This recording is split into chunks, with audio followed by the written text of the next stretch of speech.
Hello and welcome to confidence commerce classes. My side Vivek Gupta. बच्चों, हम लोग कंडक्ट कर रहे हैं बिजनेस कम्युनिकेशन का चैप्टर नंबर 5, जो कि है कम्युनिकेशन ब्रेकडाउन और बैरियर्स, जिसमें हम लोग समझ रहे हैं बच्चों की कम्युनिकेशन में ब्रेकडाउन कैसे हो जाता है या कम्युनिकेशन बैरियर कौन कौन से होते हैं और ये ब्रेकडाउन या बैरियर्स कैसे होते हैं। तो बच्चों, इसकी पिछली वीडियो में हम लोग ने पढ़ा था कम्युनिकेशन बैरियर्स के बारे में कि ऐसा क्यों हो जाता है कि दो व्यक्तियों के बीच में कम्युनिकेशन बैरियर क्रिएट हो जाता है, यानी कम्युनिकेशन में बाधाएं या रुकावटें आ जाती हैं। जिसमें हमने पढ़ा था कि कम्युनिकेशन बैरियर 4 कैटेगरी का होता है। बच्चों, कौन कौन सा पढ़ा था? Physical barriers, psychological barriers, cultural barriers और मैकेनिकल बैरियर्स। तो वो चारों बैरियर्स के बारे में हमने पिछली वीडियो में डिस्कस कर लिया था। तो आज हम लोग बच्चों क्या पढ़ने जा रहे हैं कि ये जो बैरियर्स हैं, इन बैरियर या ब्रेकडाउन को हम लोग कैसे रिमूव कर सकते हैं, यानी हम क्या ऐसा उपाय करें कि हमारा जो कम्युनिकेशन है वो मोर इफेक्टिव हो जाए और जो कम्युनिकेशन बैरियर्स हैं वो हट जाए। तो देखो बच्चों, आज का मेरा टॉपिक होगा गेटवे टू इफेक्टिव कम्युनिकेशन, यानी हम ऐसा क्या करें कि हमारा कम्युनिकेशन मोर इफेक्टिव हो जाए और जो बैरियर्स थे वो हट जाए। तो देखो बच्चों, यहां पर मैंने कुछ टिप्स दिए हैं कि अगर हम लोग ये टिप्स को फॉलो करेंगे तो हमारे कम्युनिकेशन बैरियर रिमूव हो जाएंगे और हमारा कम्युनिकेशन मोर इफेक्टिव हो जाएगा। तो देखो, इसका फर्स्ट तरीका क्या है कि 2 वे चैनल कि बच्चों कोशिश करिए कि जो कम्युनिकेशन हम करते हैं वो हमेशा 2 वे होना चाहिए। 2 वे का मतलब क्या हुआ कि सेंडर और रिसीवर 2 पर्सन होते हैं कम्युनिकेशन के लिए, तो दोनों लोग एक दूसरे को कुछ इंफॉर्मेशन शेयर करें। हम भी कुछ इंफॉर्मेशन आपको दें, अपना ओपिनियन, अपनी थॉट, अपना आइडियाज हम आपको दें, तो आप भी मुझे अपने आइडियाज या ओपिनियन थॉट आप मुझे दें। अब बच्चों, जब 2 वे चैनल चलता है, दोनों तरफ से कम्युनिकेट होता है, तो चीजें बेटर अंडरस्टैंड हो पाती हैं। जैसे अगर बिजनेस सेंस में बात करें तो बच्चों, मैनेजमेंट और वर्कर दोनों एक दूसरे को अपनी प्रॉब्लम, अपनी पॉलिसीज के बारे में, अपने प्लान के बारे में, अपने आइडियाज के बारे में एक दूसरे को कम्युनिकेट करें। मैनेजमेंट अपने प्लान, अपनी पॉलिसीज या अपनी स्ट्रेटजी के बारे में वर्कर को बताएगा और वर्कर भी अपने कुछ सजेशन है या कुछ प्रॉब्लम है तो वो मैनेजमेंट को बताएगा। तो जब दोनों तरफ से कम्युनिकेट होगा तो चीजें बेटर तरीके से अंडरस्टैंड हो पाएंगे। तो मेरा फर्स्ट वे कहता है कि 2 वे चैनल होना चाहिए, यानी दोनों तरफ से कम्युनिकेट होना चाहिए। सेंडर और रिसीवर दोनों एक दूसरे को अपने ओपिनियन और आइडियाज शेयर करेंगे। सेकेंड पॉइंट दिया म्यूचुअल ट्रस्ट। अब सीधी सी बात है बच्चों कि जो सेंडर और रिसीवर है वो आपस में एक दूसरे पर ट्रस्ट करें, विश्वास करें, तो इससे क्या होता है, कम्युनिकेशन बेटर तरीके से हो पाता है। अब जैसे फिर से बात करें बिजनेस सेंस की, तो मैनेजमेंट वर्कर पर ट्रस्ट करे तो वर्कर को भी मैनेजमेंट पर ट्रस्ट होना चाहिए। जब दोनों लोग एक दूसरे पर ट्रस्ट करेंगे तो मानी बात है बच्चों, दोनों एक दूसरे की बातों को ध्यान से सुनेंगे और समझेंगे। तो अगर बच्चों मानो 2 व्यक्तियों के बीच में ट्रस्ट ही नहीं है, विश्वास ही नहीं है, तो मानी बात हम उसकी बात क्यों सुनेंगे। तो इफेक्टिव कम्युनिकेशन के लिए इट इज मोर इंपॉर्टेंट कि सेंडर और रिसीवर एक दूसरे के ऊपर ट्रस्ट करें, विश्वास करें, क्योंकि जब ट्रस्ट होगा तभी कम्युनिकेशन मोर इफेक्टिव तरीके से हो पाएगा। Next, clarity of message.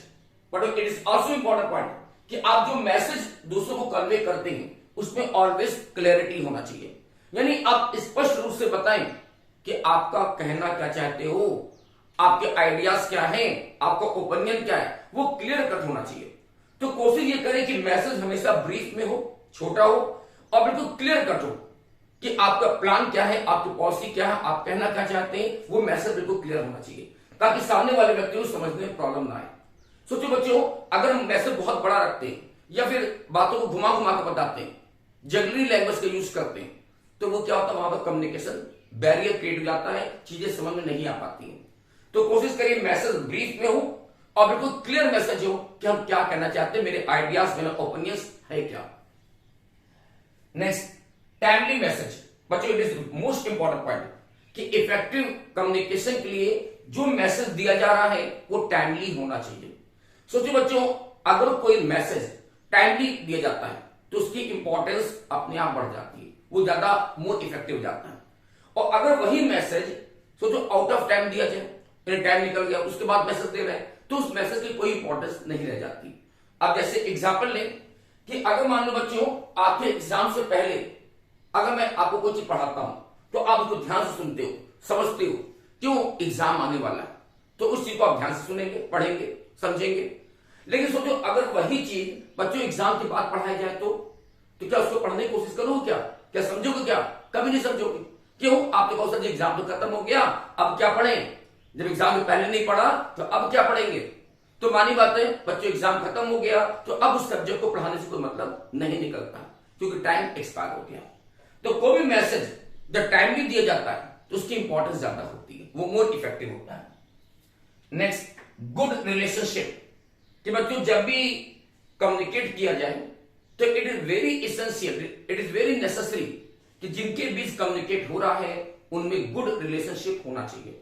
जैसे मैनेजमेंट और वर्कर की बात करें तो मैनेजमेंट और वर्कर के बीच में बच्चों गुड कम्युनिकेशन तभी हो पाएगा जब दोनों के रिलेशनशिप अच्छे हैं। सोचिए अगर इन दोनों में डिस्प्यूट्स हो रहा है तो अगर डिस्प्यूट्स के केस में अगर कोई चीज कम्युनिकेट किया जाए तो वहां मिसअंडरस्टैंडिंग और बढ़ जाती है। तो दो मैनेजमेंट और वर्कर के बीच में एक गुड रिलेशनशिप हो, दोनों एक दूसरे पर ट्रस्ट करें, विश्वास करें और उनके बीच कोई डिस्प्यूट्स ना होने पाए, क्योंकि अगर डिस्प्यूट्स होगा तो कम्युनिकेशन गैप हो जाएगा, बैरियर क्रिएट होगा। So it is very important कि मैनेजमेंट और लेबर यानी वर्कर के बीच में एक अच्छा रिलेशनशिप होना चाहिए। And last point, feedback, but it is last but not least, कि फीडबैक बहुत इंपॉर्टेंट है इफेक्टिव कम्युनिकेशन के लिए। कि फीडबैक का मतलब क्या हुआ कि जिसको हम कम्युनिकेट कर रहे हैं वो मुझे इंफॉर्म करे कि मेरा मैसेज उस तक पहुंच गया है, अब वो चीजों को अच्छी तरह समझ रहा है, अप्लाई कर रहा है। बस ये देखना बहुत जरूरी है कि जिसको हम मैसेज दे रहे हैं उसको मैसेज मिल रहा है और उसको बातें समझ में आ रही कि नहीं आ रही है, इसी का फीडबैक करना जरूरी है।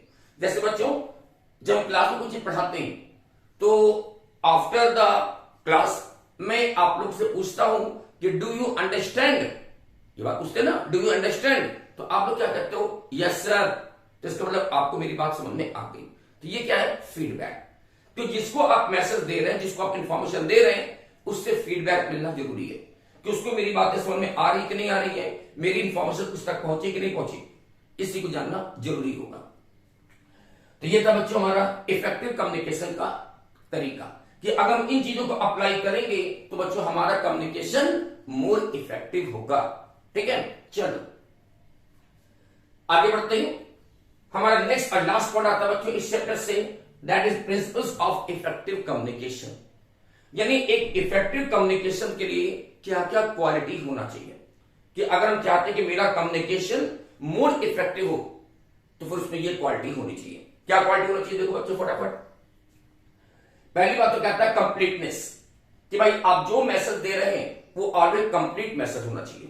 बच्चों ऑलवेज याद रखिए कि incomplete knowledge is danger things, ये हम लोग पढ़ते हैं ना कि incomplete knowledge is danger things, कि आधा अधूरा ज्ञान बहुत खतरनाक होता है। इसलिए बच्चों जब भी आपको इंफॉर्मेशन दीजिए तो कंप्लीट इंफॉर्मेशन देना चाहिए, चाहे ताकि जो सामने वाला व्यक्ति है वो चीजों को पूरी तरह से अच्छी तरह से समझ सके। तो जो भी इंफॉर्मेशन दिया जाए, जो भी मैसेज दिया जाए, वो ऑलवेज कंप्लीट होना चाहिए। कंप्लीट इंफॉर्मेशन आप शेयर करेंगे। दूसरी बात बच्चों, कंसिस्टेंस, यानी जो मैसेज दिया जाए वो ऑलवेज ब्रीफ में होना चाहिए, छोटा मैसेज होना चाहिए, क्योंकि जब मैसेज छोटा होता है तो ज्यादा अच्छी तरह समझ में आता है। अब कोई बात बच्चों हम बढ़ा चढ़ा के बताएं, खूब लंबा चौड़ा बढ़ा चढ़ा के बताएं, तो फिर जो रिसीवर है ना बातों को समझ नहीं पाता है। इस तरह आप कहना क्या चाहते, इतना लंबा लेक्चर आपने दे दिया बट समझ में कुछ आया नहीं।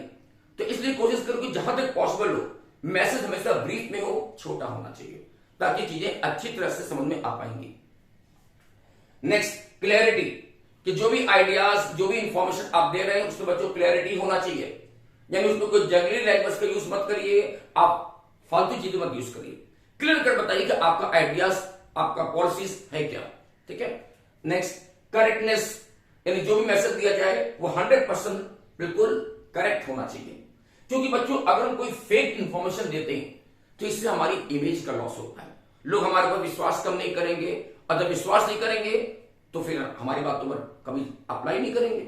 इसलिए बच्चों जो भी कम्युनिकेट किया जाए वो ऑलवेज करेक्ट होना चाहिए, यानी पहले आप खुद सोच विचार लीजिए कि जो इंफॉर्मेशन आप दूसरों को दे रहे हैं वो इंफॉर्मेशन करेक्ट है कि नहीं, उसमें सच्चाई होना चाहिए, उसमें ईमानदारी होना चाहिए, जिससे क्या होता है हमारी इमेज बिल्डअप होती है। Next, concreteness. बच्चों कोशिश करिए जो मैसेज दिया जा रहा है, जो इंफॉर्मेशन दी जा रही है, उसमें ऐसे वर्ड का सिलेक्शन किया जाए जिससे हमारा मैसेज मोर इफेक्टिव हो जाए और दूसरे व्यक्ति पर इसका बहुत अच्छा इंपैक्ट पड़े। तो कुछ ऐसे वर्ड को सिलेक्ट किया जाए जिससे हमारा मैसेज मोर इफेक्टिव हो जाए। जैसे बच्चों समझाने के लिए एक अच्छा एग्जांपल लेते हैं कि अगर हम लोग बच्चों आई वर्ड की जगह पर अगर हम वी वर्ड का यूज करें तो सोचो हमारा मैसेज थोड़ा सा ज्यादा मोर इफेक्टिव हो जाता है। क्यों? क्योंकि आई वर्ड इंडिकेट करता है केवल अपने आप को, इसमें अहम छिपा हुआ है, एक अहंकार छिपा हुआ है। ठीक है ना, आई एम सक्सेस, जैसे मैं बोलूं आई एम सक्सेस तो मैं केवल अपने आप को बोल रहा हूं कि मैं सक्सेस हो गया। तो उसकी बजाय अगर बोले बच्चों वी आर सक्सेस तो सोचो इस पर ऑटोमेटिक इसका ज्यादा इफेक्ट पड़ेगा। तो वी आर सक्सेस मतलब क्या हुआ कि हम पूरी टीम की बात कर रहे हैं कि पूरी टीम सक्सेस हुई है। तो अगर हम लोग आई की जगह पर वी वर्ड का यूज करते हैं तो इट इज मोर इफेक्टिव।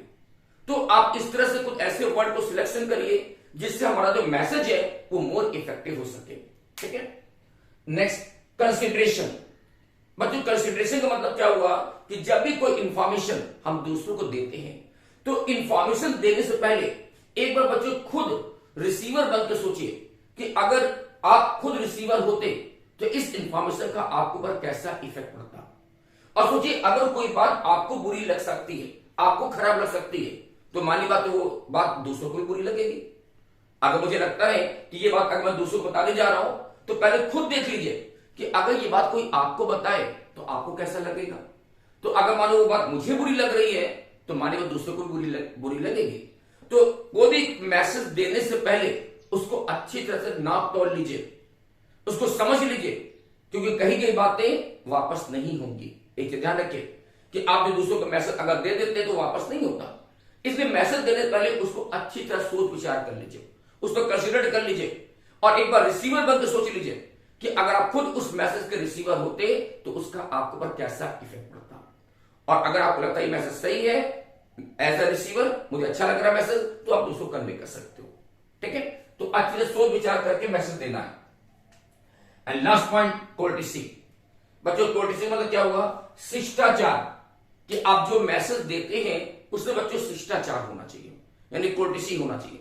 अब कोर्टेसी मतलब क्या हुआ कि आप प्लीज वर्ड का यूज करें, थैंक्स वर्ड का यूज करें। तो इससे क्या होता है कि मैसेज थोड़ा ज्यादा इफेक्टिव हो जाता है।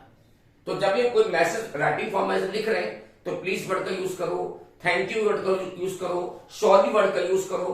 तो इससे मेरा मैसेज जो है मोर इफेक्टिव हो जाएगा और ये कोर्टेसी लैंग्वेज हो जाएगी। ठीक है। तो चलो ये था बच्चों हमारा प्रिंसिपल ऑफ इफेक्टिव कम्युनिकेशन। तो this is end of this chapter number 5, communication breakdown और बैरियर्स। तो इसके चैप्टर हमारा कंप्लीट हो गया बच्चों। होप सो आपको मेरी ये चैप्टर भी अच्छी तरह समझ में आ गया। तो बच्चों हम यहां पर आपको स्टॉप करने जा रहे हैं। So good day, thank you and bye bye.